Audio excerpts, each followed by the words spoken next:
Conhecendo a palavra para sermos transformados pelo poder de Deus. E hoje lendo Hebreus capítulo 12, o versículo 1.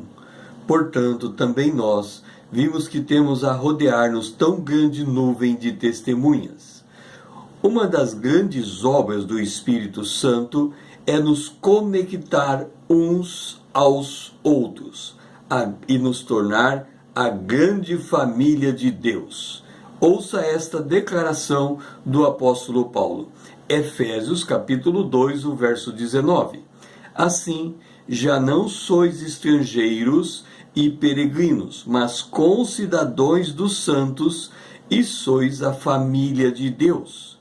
E quem é esta família? Hebreus capítulo 12, o verso 22. Mas tendes chegado à universal assembleia, 23, e a igreja dos primogênitos arrolados no céu. Porque é tão importante nos reconhecermos como sendo de uma grande família, a família de Deus? Ouça, 1 João capítulo 4, versículo 20. Se alguém disser, eu amo a Deus, e odiar a seu irmão, é mentiroso, pois aquele que não ama seu irmão, a quem vê, não pode amar a Deus a quem não vê. Ora, 1 João, capítulo 4, verso 21, continua. Temos da parte dele este mandamento. Aquele que ame a Deus, ame também a seu irmão.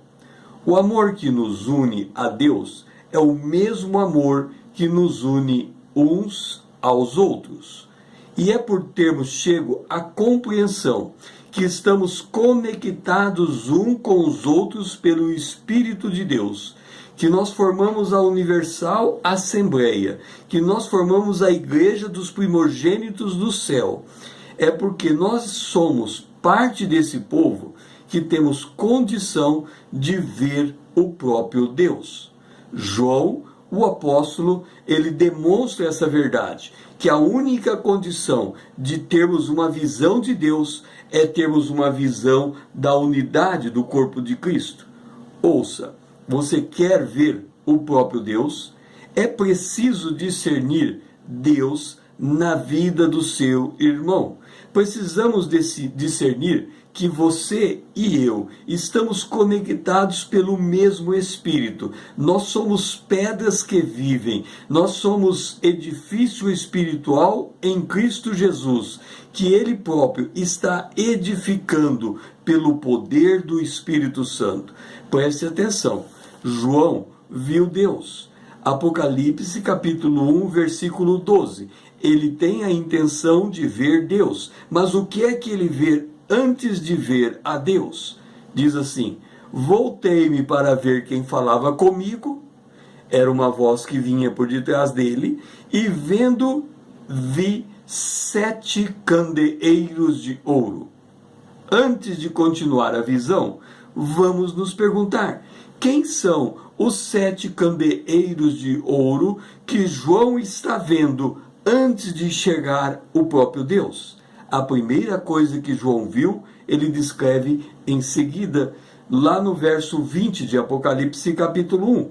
Os 7 candeeiros são as 7 igrejas. Entenda, só depois de João enxergar os 7 candeeiros, que são as 7 igrejas, é que João tem a condição de enxergar o próprio Deus. E por que 7? Ele está enxergando a plenitude das igrejas. Ele não está enxergando uma denominação em particular, uma igreja local em particular, mas ele está enxergando todo o corpo de Cristo em todas as eras, em todos os tempos. E quando ele consegue identificar esta igreja, veja o que acontece. Apocalipse capítulo 1, versículo 13.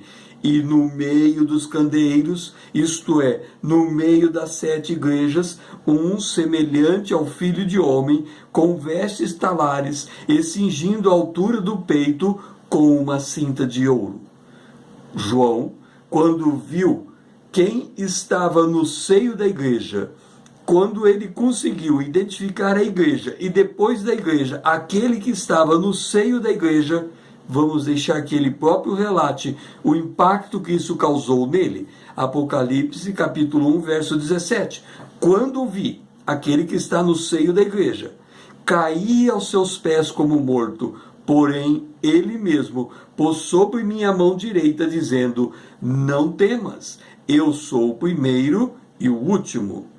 É por esta razão, porque temos discernido o corpo de Cristo na terra, a universal assembleia, que o autor aos Hebreus continua, Hebreus capítulo 12, 22. Mas tendo chegado, no verso 23, a Deus, o juiz de todos.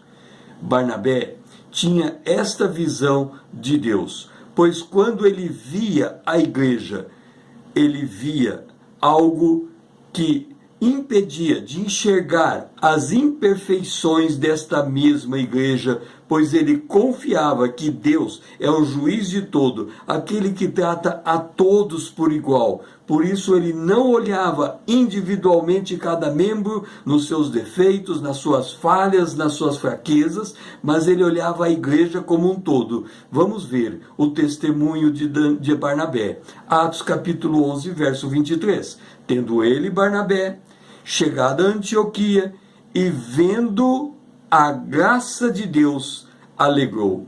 Será que nós temos nos alegrado em ver a graça de Deus? Quando nós entramos em um templo e olhamos as pessoas sentadas, o que olhamos? A história individual de cada um, o comportamento individual de cada um, ou nós olhamos para eles e vemos a graça manifesta de Deus, a presença do Espírito Santo em cada um daqueles que ali estão sentados, a unidade do corpo de Cristo. O meu nome é César, usando da internet para com você compartilhar a palavra de Deus.